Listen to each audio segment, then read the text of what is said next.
Friends, ഞാനിന്ന് കൃപാസനത്തിലാണ്. കൃപാസനത്തിൽ വന്നിരിക്കുവാണ്. എന്തോ കൃപാസന മാതാവിനെ കാണുന്നുണ്ടോ?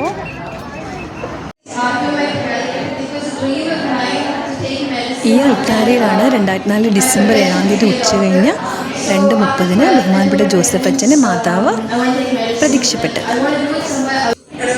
അവിടെ ഒരുപാട് പേര് സാക്ഷികൾ പറയുന്നുണ്ടായിരുന്നു. നിങ്ങൾ കേൾക്കുന്നുണ്ടല്ലോ, ഒരുപാട് പേര്, ആയിരക്കണക്കിന് ആളുകളാണ് കൃപാസനത്തിൽ ഓരോ ദിവസവും വരുന്നത്, ഉടമ്പടി എടുക്കാനും അതുപോലെ തന്നെ സാക്ഷ്യം പറയാനും ഒക്കെ ആയിട്ട്.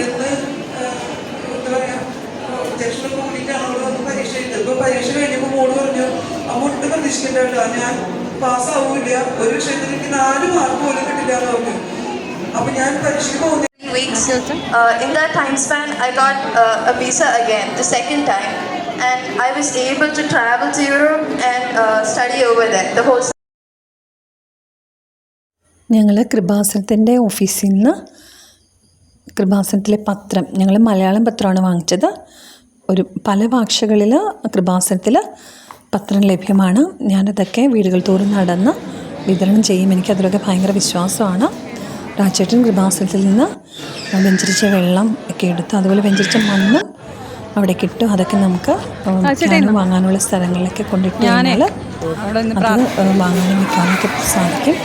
എനിക്കതിലൊക്കെ ഭയങ്കര വിശ്വാസമാണ് കേട്ടോ. ഞാനത് മാതാവിനോട് നന്നായിട്ടൊക്കെ പ്രാർത്ഥിച്ചു ഞങ്ങൾ വീട്ടിലേക്ക് മടങ്ങി.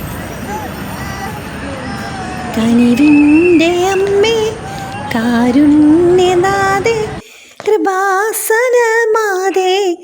മരിയാംബികേ, വരദാനവാരിതേ, ജപമാലരാ